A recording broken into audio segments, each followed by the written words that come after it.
fellow faith processors. Welcome to this week's episode of Faith in Process, the show where we explore how real people are actively processing their faith in their studies, writing, work, church life, and everyday decisions.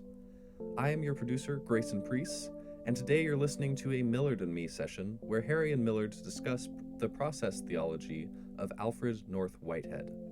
Enjoy the conversation.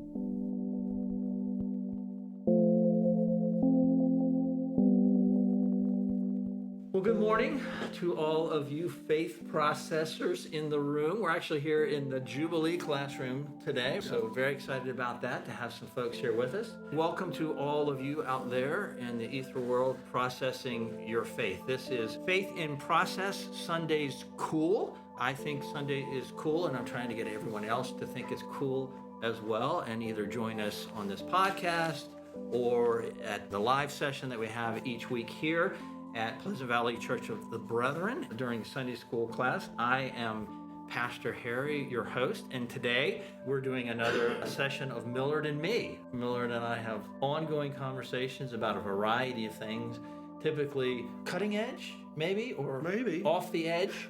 Off the edge might be off the edge conversations. All right, and today Millard decided that he wanted to chat a little bit about Alfred North Whitehead. So I'm going to give everybody here a little background of who Alfred North Whitehead is, and then we're going to talk about three different things. So Alfred North Whitehead. Whitehead was a British mathematician, and he was a philosopher, and he lived between 1861 and 1947.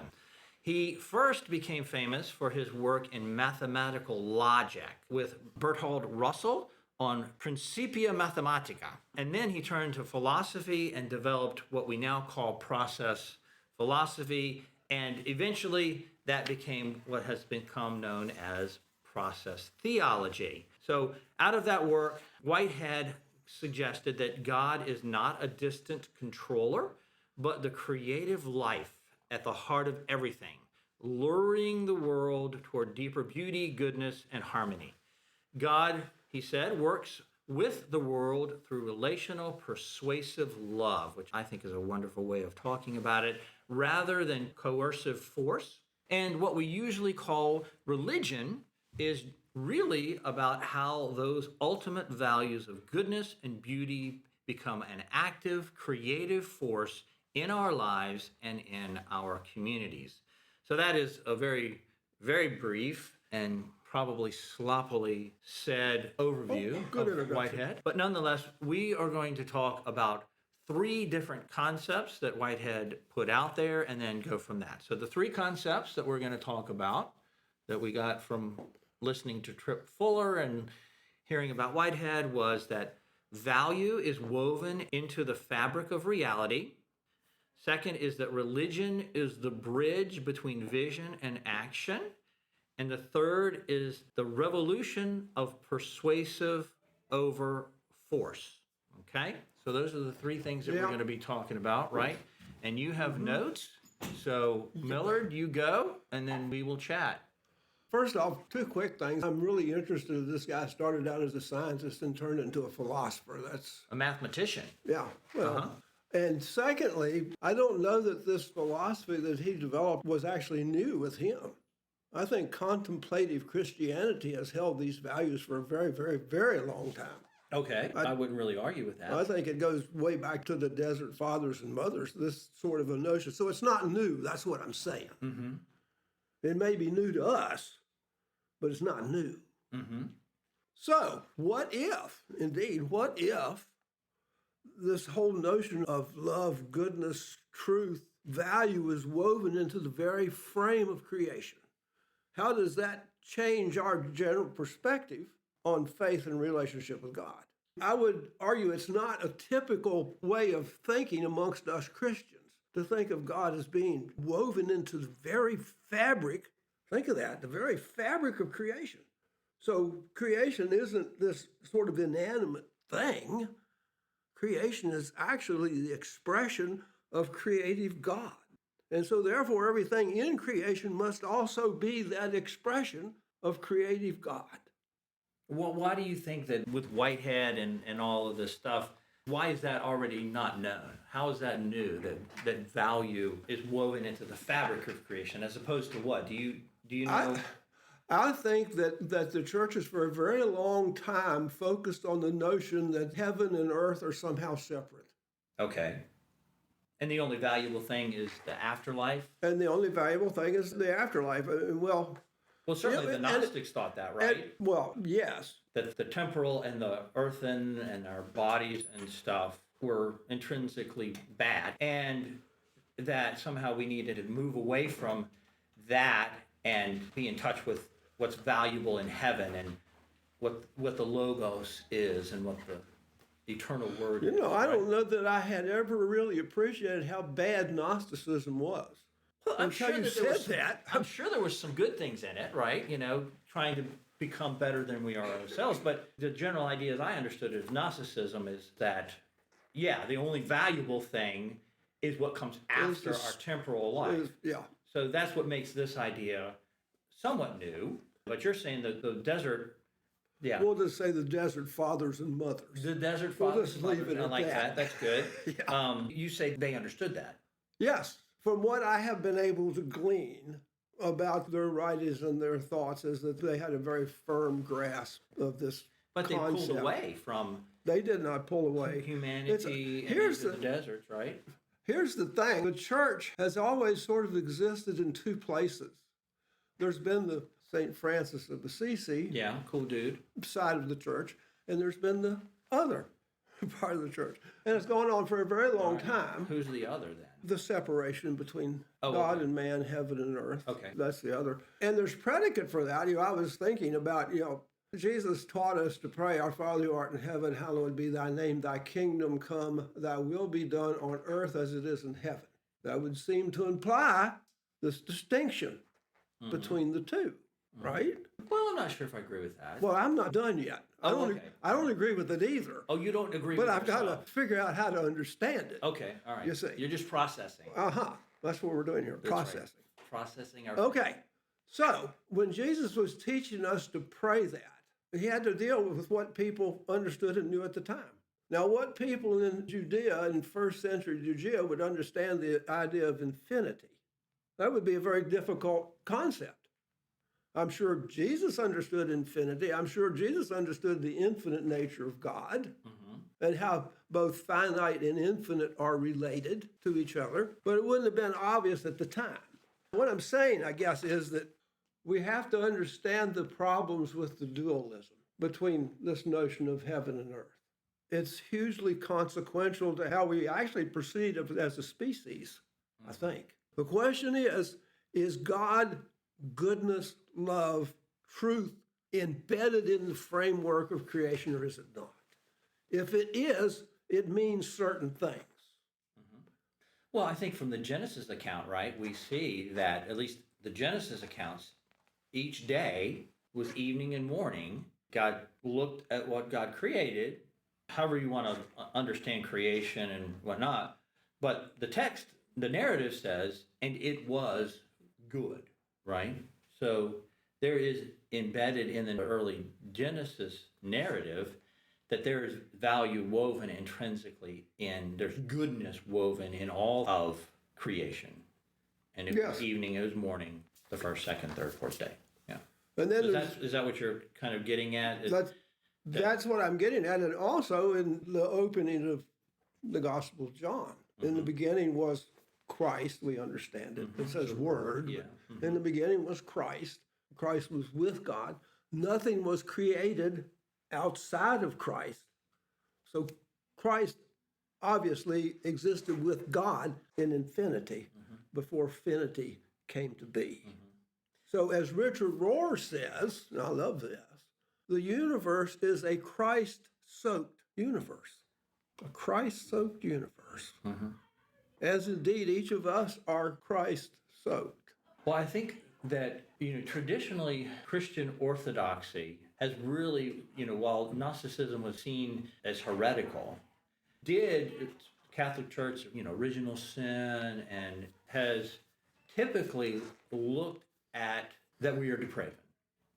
Well, that humanity is depraven and we are not good, that we only have value because we get saved, right? And because we believe in Jesus and we follow Jesus as Lord and Savior. And I think Whitehead would look at that relationship differently, right? And would say, hey, wait a minute, I'm going with Genesis, that this is good stuff, yeah. that God wants to be in relationship with, and that continues to be in relationship with, and is somehow trying to relate not only with humanity, but with all creation through a relationship of persuasive love, right? Exactly. Which Jesus was, I think, all part of.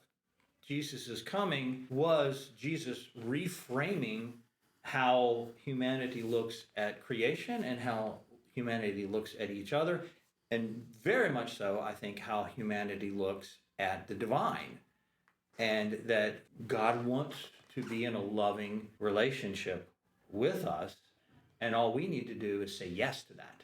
I would replace looks at the divine with encounters the divine. All right, well. Looks at implies that it's something separate that one can see, as opposed to encountering it, which means that it's actually Well, you can't say it. within us. You can't say it, though. If you're gonna, Yeah, that's true. If Well, you're gonna say I can't say look, you can't say it. Let's don't diverge. Let's don't go down We're not that a road. relationship with the death here. All right. All right. So if we were to actually accept this proposition that all of creation is God-soaked, what does that mean for us? What does it mean for the world? Well, that's the obvious place that one needs to go. So what do you here. think? Or do you have something else you're trying to get to? What I understand, Whitehead, he argued, as I understood it, that, how do you put it?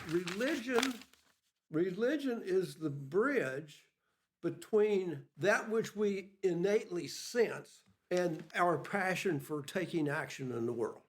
I think what he was saying was that religion is the framework that we use to activate and explain this relationship.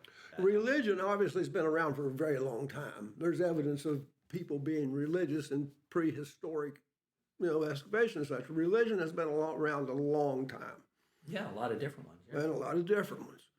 But they are all frameworks trying to connect with Exactly. They're all frameworks trying to connect the human with that other divine. Exactly.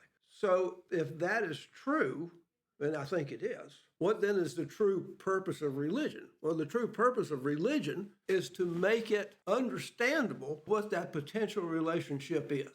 If you insist on this two-sphere thing, that God's in his heaven and I'm on earth, if you insist on that, that dictates a particular kind of relationship, it seems to me. Yeah, that's a hierarchical. A hierarchical relationship. But if you understand the world as being this Christ-soaked place, then God is within each of us, and God is there always nudging and persuading us to a particular course of action. So if we understand God like that, then that makes the potential relationship extremely personal between God and the individual. Yes, and it puts onus and responsibility on us too. Well, that's the next point. That's the next point. I'm glad we're heading in the same direction, Millard.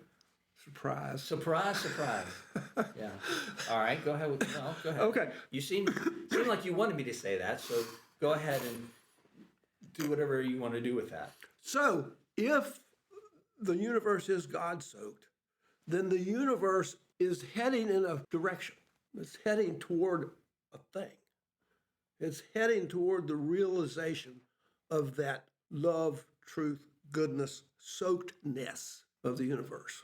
And we each have our part to play in the progression toward that place. Whitehead used the example of the symphony. Remember? Yeah. He used the example of a symphony. He said it's like there's this great, God has constructed this great orchestra, and it's playing this wonderful theme of the consummation of creation. And each part of that creation has its part to play. That being you and I have our part to play in that symphony. And if we don't play it, the symphony will not be what it ought to be. We must play our part in the great symphony. And I'm not necessarily arguing with you, but I'm not sure that Whitehead wouldn't.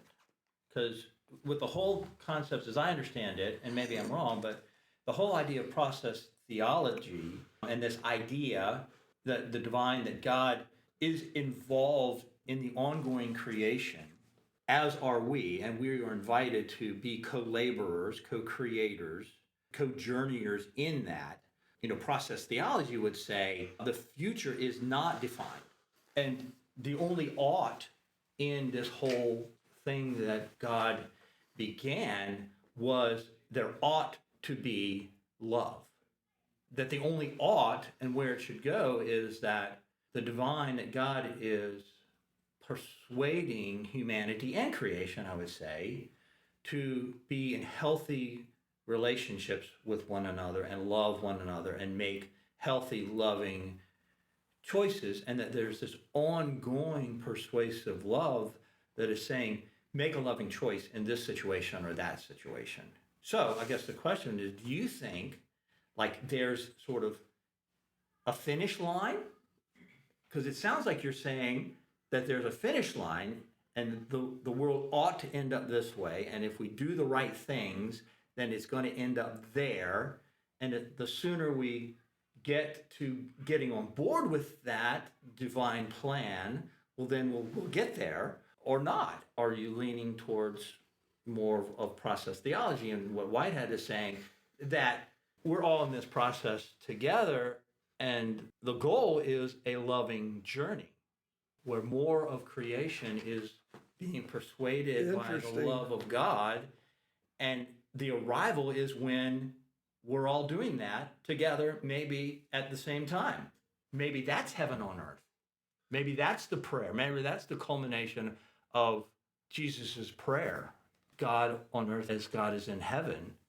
We're all just loving one another all at the same time. And then, well, I think most people would agree that might be sort of like heaven. Might be sort of like heaven on earth. So which one is it? Is there like some divine plan and goal out there, or not? I'm not saying one way or the other. A lot of smart people argue both sides. Indeed, they do. What you are saying. What are you saying? I think that I lean toward the notion of the goal. Oh, a goal. Okay. I really do. I know. You think there's a goal? I know that. That's not just we all love each other at the same time? It is the case that it's kind of up to us, people. That's the thing. It's kind of up to us. We can either choose goodness, truth, love, or not. Mm-hmm. And every time we choose that, the goal is a little closer. Okay, and so every time we don't, the goal is farther? Well, it's no closer. I don't know that it's farther, but it's no closer. And there's probably a difference. It kind of is the question, what's going to win in the end? Is evil going to win, or is goodness going to win? Right. And that's where I guess I maybe part with process theology a little bit. I'm not sure it's entirely up to chance. But I know the arguments, and let's don't get into them. So now you're a Calvinist. No, I am not a Calvinist, because it does depend on us. We must never lose sight of the fact that the progression toward the reign of God, the coming of the kingdom of God, does depend on us and the choices that we make. So I'm going to push one of my buttons that I know is your button, so God needs us. Actually, yes, Ray. After a year? Yes. Oh, Yes, yeah. Ray. Oh, yeah. God does. Okay. God does need us. Indeed. It really, yeah. Well, see, you've brought me on. You've brought me on board. Brought you all the way around. Well, it's very controversial thing. We've been talking about this for a year. Does God need us or not? Yeah. And yeah, I've been playing with that question. Since God just set out to create us, then now I think God actually needs us. Boy, that's needs us to say yes, right? Needs us to say yes. That's profound, I think. Because then we have a lot of onus. Then we have responsibility. We don't just get to sit around and say, oh, well, if we don't do it, then God will, right? Yes. And we have... Because if God could, then why doesn't God already do it? We have considerable evidence that God is not in business of intervening forcefully very often in the course of human history. And so we're going to stop right there. Do we have to stop there? We do. We have to stop right there. At least give them a chance to ask questions. So this is a time for y'all to ask any questions that you might have. And if you don't, we're just going to keep gabbing for a little bit. But do any of y'all have any questions about this topic? A comment? Yeah. Or comments? Comments are good too. Speak up so that we can hear you. That works real well in white America. Okay, talk. But What does that how's mean? it work in Haiti? How's it work in What Honduras? specifically? How do you go from it's up to us, the goodness, that process, if all you're being is, you're being attacked by the rebels in Haiti, you're fleeing for your life. I mean, I can see where most of those countries are Catholic. And I can see the idea, I can't wait to get to heaven. Because it's got to be Absolutely. better. It's got to be better than this. Yes. Yeah. Really needs to be better than this. Exactly. Yes. I think it's real hard to paint this picture of heaven on earth if you're there. And That's my comment. I think I totally agree with you. And the whole social gospel, all the liberation theology, all of those kinds of things definitely try to speak to that. For me, I think then, as a follower of the Jesus way, have an onus to do something about that injustice and that poverty and all those bad things that are happening in those places. I think that what it does for me as a white American male is say to me, I can't just leave it up to God. It's less about trying to say how those people need to do their understanding and theology about what's going on. So I am not saying that they should think this way. I am saying that in thinking this way, it gives me no excuse to not get involved, right? Right. As a privileged white American male, I think the most disastrous thing to say is, oh, God will take care of it. And I think that's where so much of that they are, is the hope that God will take care Yes. of them. And that's why And I would heaven's the say, goal. and I would say in that is that I believe, in using this framework, how does God then take care of it? Well, God is not bringing lightning bolts down on guerrillas that are just killing people. That's not happening. Right. It's just not happening. So where does the lightning bolt need to come from? I think the lightning bolt comes from Christians, believers, non-believers, who are persuaded by love to do something loving and substantive in those situations. And in my mind, that is heaven coming to earth. The principles coming into actionable things in the world. So I do think it plays, but we can't apply that to others, I think. I think we need to apply it to ourselves and say, we have to, as the church, stop saying, oh, God's going to just take care of it. We have to say, I'm going to listen to God's persuasive love and do something about this, whatever I can. I have to be the feet and hands. Yeah, and which is kind of a Church of the Brethren thing. We've been doing that for 30 years. So good question. Any more?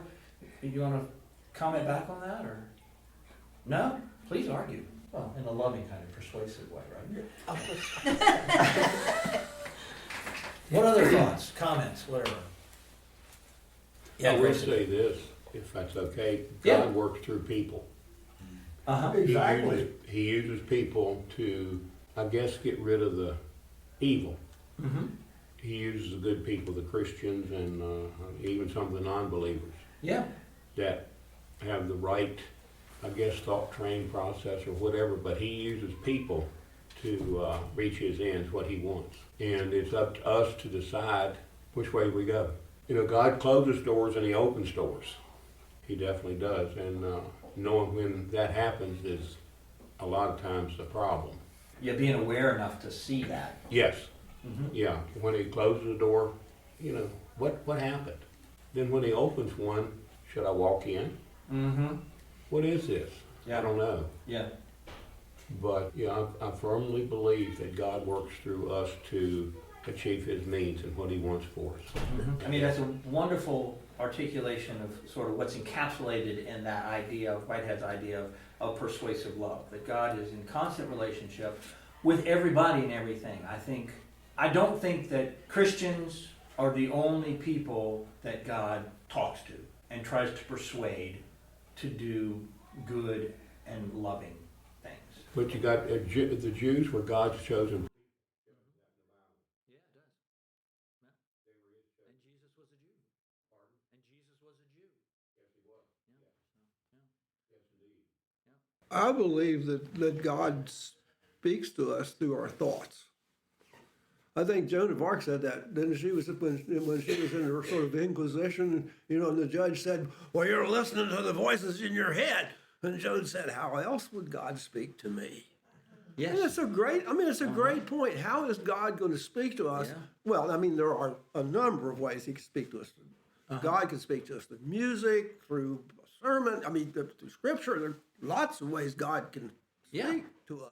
Or he can shut a door that we don't need to go through, or open a door, like you said. Possibly. That the circumstances that God is in the mix of what's opening and what's shutting in your life. If you listen, or you realize what's happening. Well, it very well could be. Millard, that's my experience in life. Sure. Doors open. And close. What's an example of a door closing? When you For you? really think you got it figured out and it didn't. Oh, well, I can resonate with that. Yeah. Woo. Or when you know that that's the job God wants you to have, and then you don't get it. Right, it's like a brick wall. Oh, okay. Okay, I got you. Yeah, exactly. I understand. You know, I'm all in this notion that I generally say what I'm saying now is what I understand now. What I'll understand next week may be Sure. different. We've got to be open and shutting doors, if you will. But this idea that God speaks to us through our thoughts, I think is pivotal for me. But it requires. God is never noisy. I don't think. You think God's ever noisy? God's it's always that still, quiet thought or voice. noisy. noisy? I don't know that I kind of want to say yes, but I also know that's not the right answer. Well, we might better save that because we're already 5 minutes past, so maybe we better not go there. But is God noisy? I don't think God's noisy. Society's noisy. I think authoritative. I have felt like I heard God saying to me nicely, "You need to do this." Okay. That was quiet, but it was loud at the same time. Okay. Gotcha. Sort of like when your mom says, "You really need to clean up your room now." Okay. It's like she's not screaming, but I should do this. You got it. So yeah, maybe not noisy. I don't know. There's something about that. We need to do a podcast on that. What's the voice of God sound like? Let's do it. Don't say that. And people say it firmly, but not angry. Yeah, but it was. Here's the thing. Yeah. Other questions or comments? Anybody? Grayson, you had something. Yeah, so earlier you defined religion as a framework trying to connect humans to the divine. And I wanted to ask, within that definition, well, what would you define the divine as? That religion is trying to connect. The divine is this all-pervasive, creative love, goodness, truth that pervades all of the finite creation. Right now, that's how I understand it. So so the object is to how do we connect to that, and how does that inform our passions and our action? That's the purpose of religion. Well, I use the divine because it's a very broad term. And so there are a lot of religions that do not see Adonai or Yahweh as God, right? Some name the divine Krishna. Some name the divine some other name, right? And they have a religion. They have some sort of framework that over however many years of trying to relate to the divine and how they've named that, they have this religion that is the framework for not only how they are to relate to the divine, but also how they're going to go about naming the divine and relating to that divinity in the world. So I think it's really important as we talk about theology to recognize that theology is the study of the divine, theos, and not necessarily theology. The only theology isn't the study of Yahweh or the study of Jesus as Emmanuel, God with us.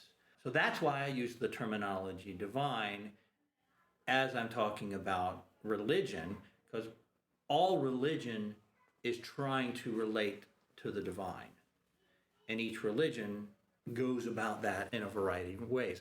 I'm a Christian because I think that the Jesus way and the way that Jesus framed relationship to Jesus' Father, that divine Adonai, Yahweh, works best for me.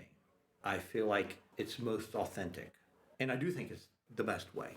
If I thought there was a better way, I would be Buddhist or Muslim or nothing at all. So I do think that the way of Jesus is the best way, but that's why I talk about religion and the divine in the way that I do, to sort of be a bit more expansive in that conversation, because we're not the only ones who have religion or are trying to relate to the divine. That we're going to have that conversation not too distant future. And I would say that we're not getting, even as Christians, we're not getting it all right. So maybe I would put it this way, because I think it kind of gets to the real nuts and bolts of the thing. Religion is that which makes an interface between the infinite and the finite.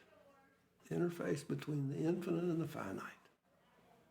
Before there was finite, there was infinite, and there will always be infinite.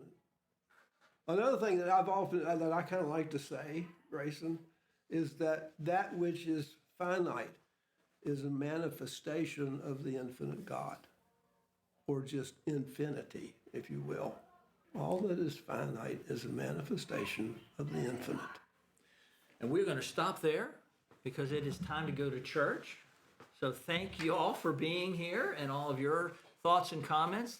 Thank you, all of you that have been listening. Really appreciate you being here.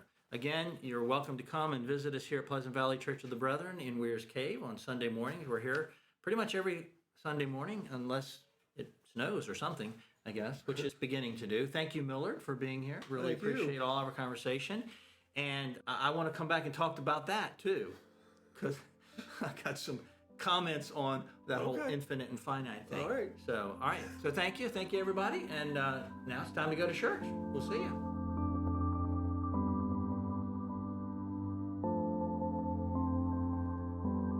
Thank you for listening to Faith in Process.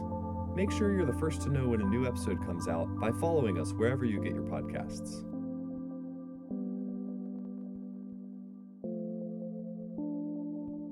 This Sunday, Millard returned to talk to Pastor Harry as a part of our recurring Millard and Me series.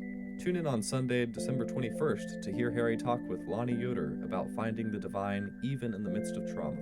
Or if you come in person that morning, you could join us in the room for the next Millard and Me session. Don't worry, Harry and Lonnie's conversation will still be available for you after the service.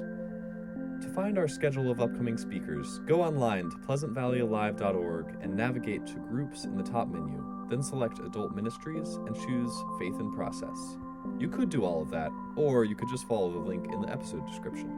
If you are a young adult looking for a faith community in the Shenandoah Valley, come join us at 9:30 this Sunday at Pleasant Valley Church of the Brethren to be a part of the conversation. Worship follows Sunday school at 10:30. This group is intended for adults from age 19 to 35, but if you fall outside of that age range, thank you for listening. You're still welcome to come join us in person, or you can join one of our other Sunday school groups. You can find more information about those at pleasantvalleyalive.org. Thanks again for listening.